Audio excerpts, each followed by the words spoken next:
ॐ आदिनारायणं विष्णुं ब्रह्माणं च वसिष्ठकं श्रीरामं मारुतिं वन्दे रामदासं च श्रीधरं। नमः शान्ताय दिव्याय सत्यधर्मस्वरूपिणे स्वानन्दामृततृप्ताय श्रीधराय नमो नमः।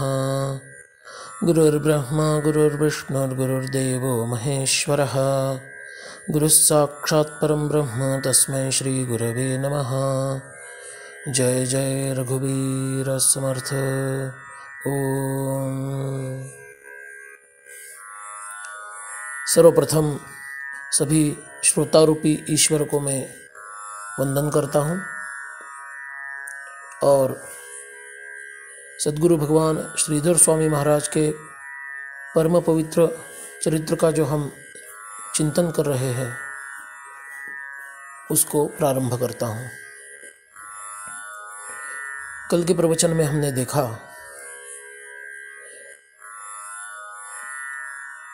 कि महापुरुषों का जन्म ये दिव्य जन्म होता है, उसे अवतार कहते हैं। अपने मूल स्थान से निकलकर वे इस पृथ्वी पर धर्म संस्थापना के लिए जन्म लेते हैं, इसलिए उसे अवतरण कहते हैं, अवतार कहते हैं।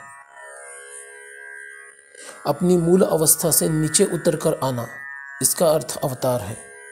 जन्म कर्म च मे दिव्यम, ये भगवद गीता का वाक्य।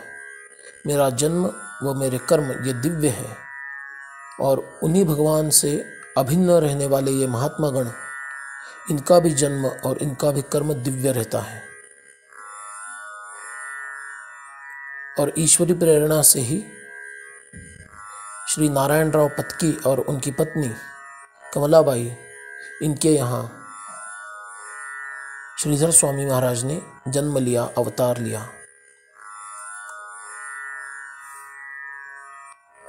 भागानगर या हैदराबाद जिसे कहते हैं, वहाँ पर बड़े आनंद से अब नारायण राव अपने परिवार के साथ रहने लगे। छोटा श्रीधर अब बड़ा होने लगा। श्रीधर के साथ खेलना, उससे देखना, उससे बातें करना, इन बातों में ही बहुत सा समय बीतता था। बड़े आनंद से, सुख से सब रहते थे। किंतु इस मृत्यु लोक का एक नियम है कि यहाँ पर सदैव का सुख कभी भी नहीं मिलता।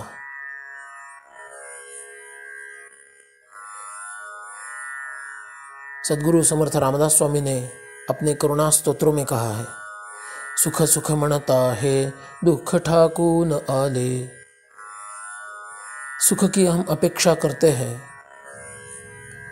उसकी प्राप्ति भी हमें होती है, लेकिन वह दीर्घ काल तक नहीं टिकता। उस सुख के भोग का अंतिम क्षण आने के बाद तुरंत दुख का प्रारंभ होता है। वैसे ही घटना इन पत्की घराने में हुई। ईसा 1911 में जब श्रीधर की आयु केवल 3 वर्ष की थी, तभी मानो आकाश से दुर्दैव रूपी कुल्हाड़ी इनके घर पर आके गिर गई और केवल अपनी आयु के 50वें वर्ष में ही नारायण राव चल बसे। कर्ता पुरुष जिसे कहते हैं, घर जो संभालता है, उसी व्यक्ति का निधन हो गया।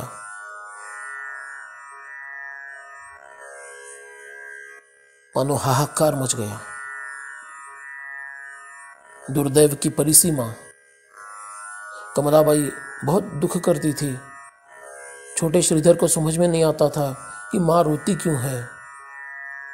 वो माँ के पास जाता और कहता, माँ तुम्हें किसने पीटा है क्या? तुम्हें किसने कुछ बोला है क्या? मुझे बताओ। और वो उसकी आंखें पोंछता। माँ क्या बताती? केवल 3 वर्ष के इस बालक को माँ क्या बता सकती थी। उसे स्निग्धता से लिपटकर वो और भी रोती थी। गोविंद नाम के बेटे को उसके 3 वर्ष की आयु में ही खो दिया था। वो दुख कम ही हो रहा था। श्रीधर के आगमन के बाद उसके साथ खेलने में समय अच्छा कटता था, सुख की प्राप्ति होती थी कि अचानक से नारायण राव भी चल बसे। दुखों के बाद दुख, दुखों के बाद दुख, यही अनुभव पत्की लोगों को हो रहा था। 15 वर्ष आयु में ही त्र्यंबक अपनी पूरी शिक्षा छोड़कर, अध्ययन छोड़कर नौकरी करने लगा, क्योंकि अब घर की जिम्मेवारी उस पे थी। मासिक 30 रुपए का वेतन, केवल 30 रुपए की आमदनी उसे मिलती थी, उसी से वो घर चलाता था। धीरे धीरे श्रीधर बड़ा होने लगा। उसे प्रेम से घर में राजा कहते थे। और ये राजा सबका दुलारा था, लाडला प्यारा था। सभी पड़ोसी उससे बड़ा प्रेम करते थे। और ये जन्मजात नेता था। उसके आयु के बच्चों के साथ जब वो खेलता था तो स्वयमेव मृगेंद्रता जिसे कहते हैं, जंगल में सिंह रहता है तो वो स्वयं ही मृगों का इंद्र बन जाता है। इंद्र का अर्थ है नेता। जन्मजात नेतृत्व गुण इस श्रीधर में था। और 10-15 जितने भी बच्चे हों, अनायास उसके अधिपत्य के नीचे खेल कूद करते थे। वो बड़ा सत्यवादी था, भगवत प्रेमी था। उसके खेल भी अनूठे थे। 3 पत्थर वो रखता था। बीच वाला पत्थर सबसे बड़ा, फिर बाएं और दाएं और 2 पत्थर, और उसके सामने एक छोटा सा पत्थर। और कहता था ये बीच वाला पत्थर है, ये हमारे राम जी है। इसकी बाई ओर है वो सीता जी है, दाहिनी ओर है वो लक्ष्मण जी है, और सामने है वो हनुमान जी है। जाओ बच्चों, फूल लेकर आओ, फल लेकर आओ, जल लेकर आओ। अब हम भगवान की पूजा अर्चा करेंगे। और बच्चों के साथ भगवान की पूजा अर्चा, नैवेद्य सबको भगवान को फूल चढ़ाना, फलों का भोग लगाना, ऐसे खेल ये श्रीधर खेलता था। इस बेटे के इस खेल को देखकर ही माँ को बड़ा सुकून होता था। और दिन बीतते गए। एक बड़ी विचित्र घटना घटी। श्रीधर लगभग 6 ही वर्ष का होगा या उससे भी कम। उनके घर के पास एक बड़ा कुआं था, जहाँ पर मधुमक्खी जैसे कोई डंक वाली मक्खियों का स्थान था। और ये मक्खियाँ लोगों को कुएं का पानी लेने में बड़ा कष्ट पहुंचाती थी। लोग वहाँ जाने के लिए डरते थे। यदि वो झुंड से आए और काट ले तो बड़ी कठिनाई हो जाएगी। एक बार एक वृद्धा या बुढ़िया ने श्रीधर से कहा, श्रीधर तुम तो इतना भगवत भक्त स्वयं को कहते हो, हनुमान जी और राम जी के बारे में बोलते रहते हो, तुम्हें इतना धैर्य है क्या? हाँ, श्रीधर ने कहा, हाँ आप बताओ क्या करना है। इन मक्खियों के कारण हम त्रस्त हैं, कुछ तो करो ताकि इनका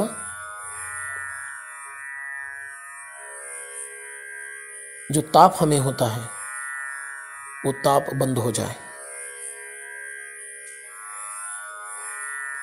श्रीधर तुरंत वहां पर गया और उसने अपने हाथों से पैरों तले जो भी मक्खियाँ आए उसको कुचलना प्रारंभ कर दिया। और जब भी वो उसको कुचलता था मक्खी को, तो राम जी का नाम बड़े अट्टहास से लेता था, जय श्री राम ऐसे करके मधुमक्खियों को मारने लगा। लोग वहाँ पर जमा हो गए। इतनी मक्खियाँ इर्द गिर्द घूम रही हैं और ये छोटा सा बालक उनसे मानो युद्ध कर रहा है और राम का नाम ले रहा है। मरे हुए मक्खियों के ढेर लग गए। अरे इसे कोई काट ना ले, ऐसे लोग कह रहे थे, लेकिन सामने जाके उसे वहाँ से उठाकर दूर लाना, यह धैर्य किसी में भी नहीं था। उस बुढ़िया को सब कोसने लगे और वो भी रोने लगी, बेटा वापस आ जाओ, मेरी वो त्रुटि थी कि मैंने तुम्हें ऐसा कुछ करने के लिए बताया, बेटा वापस आ जाओ। किंतु मानो किसी युद्ध में एकाग्रचित्त हुआ ये श्रीधर इन मधुमक्खियों से लड़ रहा था। त्र्यंबक भैया को किसी ने बताया। त्र्यंबक दौड़ते हुए वहां पर आया और बोला, श्रीधर ये तुम क्या कर रहे हो? उन मक्खियों को क्यों पीड़ा दे रहे हो? श्रीधर का उत्तर बड़ा अचरज में डालने वाला था। उसने कहा, भैया मैं इनको मुक्त कर रहा हूं। उसने ये नहीं कहा कि इनकी दुष्टता का मैं इन्हें दंड दे रहा हूं। श्रीधर ने कहा, भैया मैं इन्हें मुक्त कर रहा हूं। त्र्यंबक भैया ने पूछा, वो कैसे? जिस प्रकार से भगवान शंकर वाराणसी में मरने वाले प्रत्येक व्यक्ति के कान में भगवान का नाम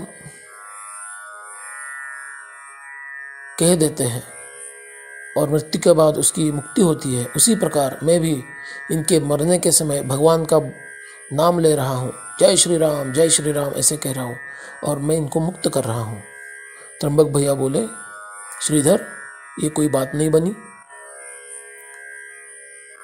भगवान शंकर तो वाराणसी में आए हुए लोगों को जो नैसर्गिक मृत्यु प्राप्त कर रहे हैं उनके कान में राम जी का नाम बोलते हैं और वे मुक्त होते हैं। तुम तो इन्हें मार रहे हो, ये कोई उनकी नैसर्गिक मृत्यु नहीं है। जिस प्रकार तुम्हें तुम्हारा शरीर प्रिय है, उसको पीड़ा मिल देने के कारण तुम्हें दुख होता है, उसी प्रकार इन जीवों को भी दुख हो रहा है। इसलिए अब ये सब बंद करो और वापस आ जाओ। यह सुनने के बाद श्रीधर वहाँ से दूर हो गया। त्र्यंबक भैया ने कहा कि भगवान से यह प्रार्थना करो इन जीवों के लिए कि इनकी दुष्टता नष्ट करे, इनको शांत बनाए या इनको यहाँ से दूर भगा दे। ये अपना काम है, इनको मारना यह हमारा काम नहीं है। और आश्चर्य की बात, श्रीधर ने बड़े मन से भगवान को प्रार्थना की कि हे प्रभु, या तो इनकी दुष्टता नष्ट करो या तो इनको यहाँ से दूर कहीं ले जाओ। और अगले ही दिन वो जो मधुमक्खियों का छत्ता था वो खाली रह गया और सारी मक्खियाँ वहाँ से कहीं दूर निकल गई। ऐसी बाल लीलाएं करते हुए दिन आगे बढ़ रहे थे।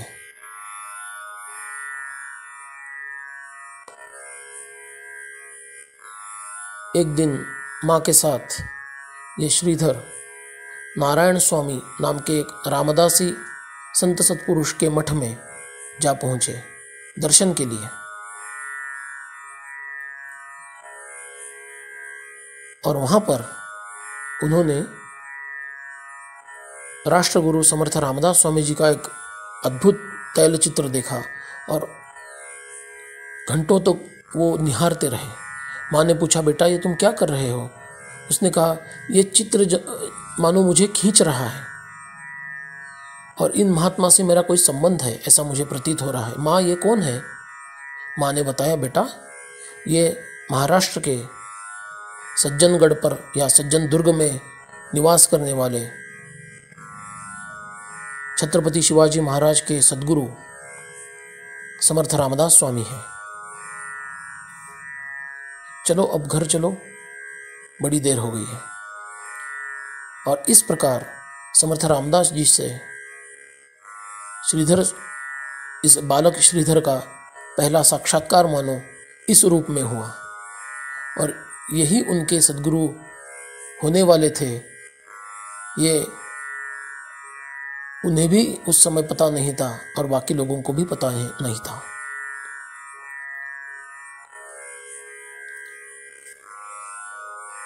आगे की कथा हम अगले प्रवचन में देखेंगे। आज वाणी को यहीं पे विराम देते हैं। सभी श्रोता रूपी ईश्वर को मैं वंदन करता हूँ और वाणी को विराम देता हूँ। जय जय रघुवीर समर्थ।